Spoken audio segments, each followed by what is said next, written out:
someone decided to post a anti-science rant on my channel. The individual used terms, expressions, and acronyms that are used widely by people on the internet, and also some that only seem to have been used by this individual. In fact, some of the terms, even though they are absolutely correct terms, have only been posted on the internet by this individual, pretty much. I mean, there's literally that person and maybe their sock puppet accounts. Even though they're totally legit terms, nobody really uses them at all except in definition pages, which almost never show up. But here we go. Now I'm going to bring up the answer before I do the question that I'm just answering. It's not really a question, it's a rant. So here we go. Definitions. Emissivity. It is a ratio comparing an idealized hypothetical body emitting radiation or energy compared to whatever you're testing it against. Usually it's referring to a black body radiator or a black body object, but that's not necessarily all the time. Now, a black body is something that absorbs every bit of energy it's exposed to for whatever energy you're considering, 100% of it. So 0% gets emitted, so it's called a zero value. If 100% of it hit it and bounced off or was radiated, those are two different things, it would have a value of 1. It's 0 to 1 or 0 to 100%. Albedo, whiteness of a surface, or at least for that frequency. How well radiation, specifically solar radiation, is diffused, reflected, etc., versus total solar radiation hitting it. Again, it's a ratio, but it's referring to the percentage as well. Now, then there's a specific lettering, ISR. Now, we're going to obviously, SISR or whatever. It'll be surface incident shortwave radiation. Now, this is almost exclusively used for bodies in space or the Earth if it didn't have an atmosphere, hypothetically, or other objects like the Moon. The nearest object we have to compare this to is the Moon, so we're going to do that. Now, this is a method for measuring things, presuming no atmospheres on it, and making it equivalent to one if it does. Then we have GHG, and variations there, of greenhouse gas. Any gas that can absorb and or emit in the thermal infrared range of radiant energy. Now, that's GHG. Okay. Then we have LWIR, long wave infrared, which is usually what this boils down to. This is the 8 micrometer to 14 micrometer, or 8,000 nanometer to 14,000 nanometer range of color temperature and light frequency and heat frequency. Now, this is the one that you can pick up with a consumer-grade, room temperature, active thermal camera. That's its range, usually, because they don't have to be super cooled to have a difference. They don't need really, really cold temperatures to detect stuff that's really hard to detect. And then we have the next one, greenhouse effect, GHE, making a body warmer than it would be if there were no atmosphere. Now, some of these are oversimplifications that omit the atmosphere or omit certain characteristics of the atmosphere, that sort of thing. And one of them is radiative greenhouse effect, which is normally not typed out as RGHE, but I'm going to do it in the title of the video so you find this. It's a simplified model that ignores energy transfer in the atmosphere by convection. It might also behoove you to look up conduction of heat through the atmosphere, which is slower, and also the fact that air moves around the planet. It doesn't just hold still in a column that doesn't do anything other than allow radiative energy. Convection currents can happen, wind happens, air flows.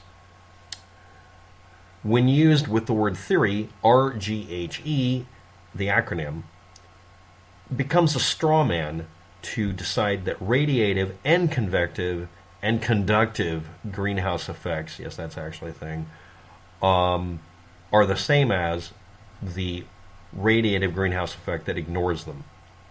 If you see anybody who's a climate change denier bring up any of these wordings or initialisms, they're obscuring what the words mean.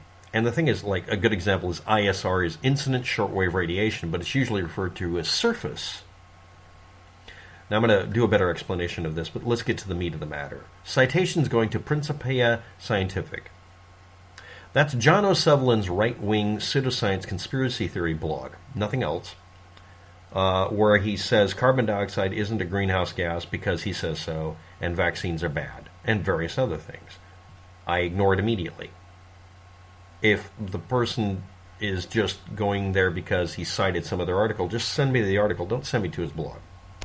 And more importantly, he's been caught flat out falsifying things, doctoring graphs, or just faking evidence. So don't point to Principia Scientific. Now we get names that are invoked as being college teachers and researchers. But this is one that was repeated over and over again as Nikolov and Kramm, or Kramm. Nikolov and Kramm. This refers to Gerhard Kramm and Ned Nikolov. Gerhard Kramm, or Kramm, is a University of Alaska PhD, MS, and BS for meteorology, and a BS in industrial engineering, all of that from Germany. He's also an anti-government regulation activist because he doesn't like, I'm sorry, if you're in Alaska, it's sort of like being treated like a colony. A lot of people in Alaska treat any federal regulations as being colonialism. I mean, they're basically their own fucking country, and honestly, they're the place that'll probably survive after any kind of outbreak you come up with. But anyway, Gerhard Kramm is a climate change denier. That's his bias, and he's demonstrated this abundantly clearly. Next, Ned Nikolov is a physical scientist. A physical scientist, when you actually look it up, is a general term for dozens of different specialties. That means he's a generalist, or he didn't get a degree. He posted a science paper people keep citing under a different name, where he reversed the letters in his name to hide his identity, because he was instructed not to reveal where he worked or who he worked for, his job affiliation, because he worked for the U.S. Department of Agriculture and the Forest Service. And he did a science paper that people cite because they're desperate. No, he's not valid in this way. I don't believe so. But we'll see. I mean, he could be, but that's a big problem there. Also, it basically just says we don't wish to believe that global warming as a theory is the only answer, which is fine. But then they say that having a 98 to 97% concordance and agreement with climate scientists doesn't mean anything. It's actually higher than 97%, but they keep quoting something from 20 years ago. Then you'll see a reference to UCLA Diviner mission, a radiometric survey of the lunar surface temperature. That's all it is. Some cite it as evidence that disproves the global warming hypothesis or idea simply because the moon is different than the Earth. Some do it because they say that it proves that our estimates about the moon were wrong.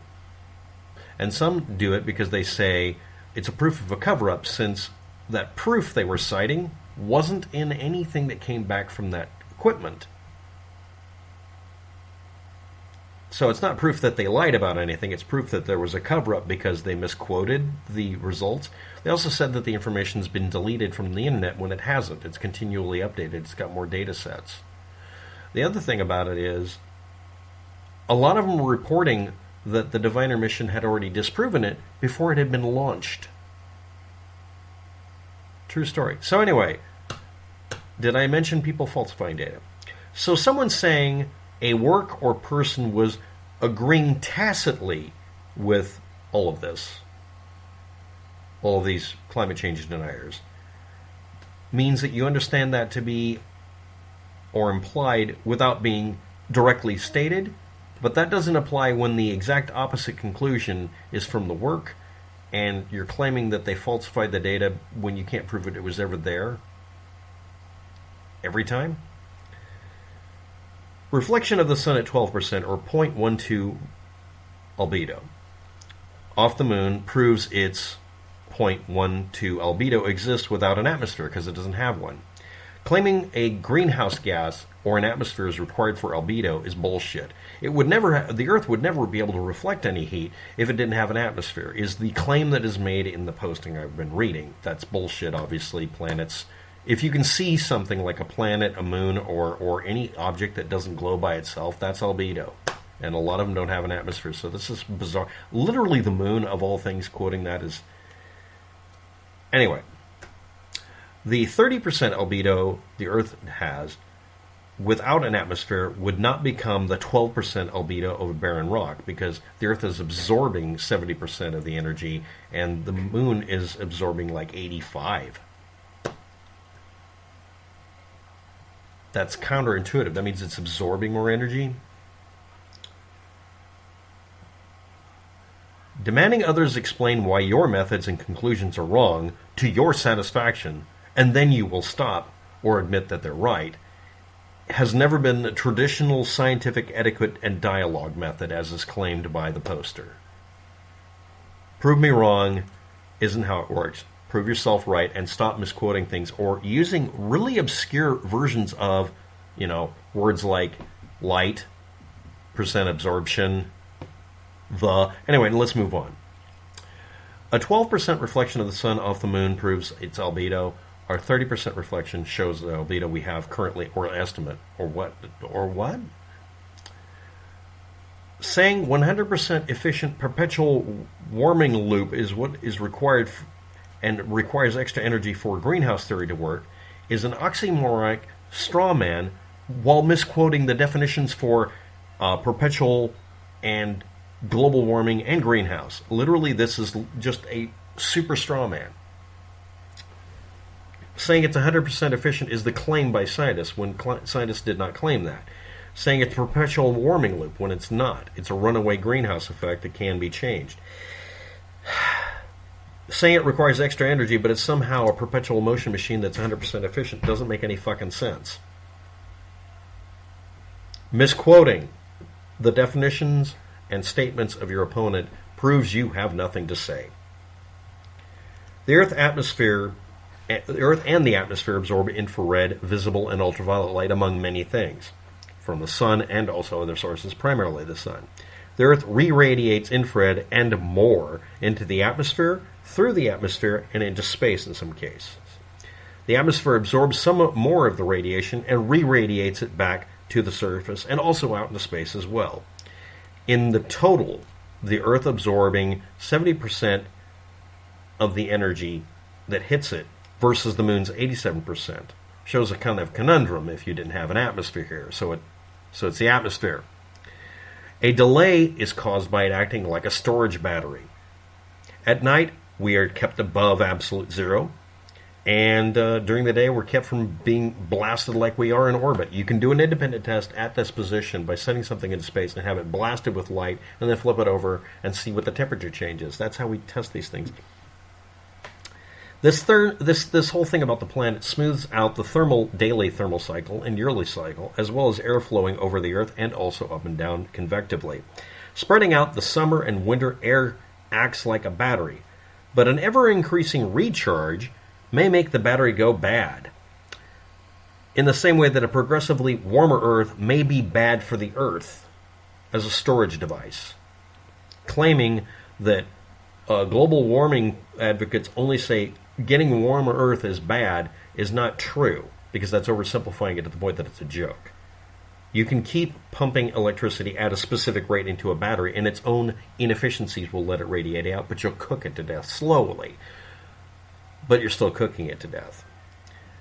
And simplifying the Earth to that is even a straw man by itself, but let's move on. Without an atmosphere, the Earth is not just hotter, it would boil during the day.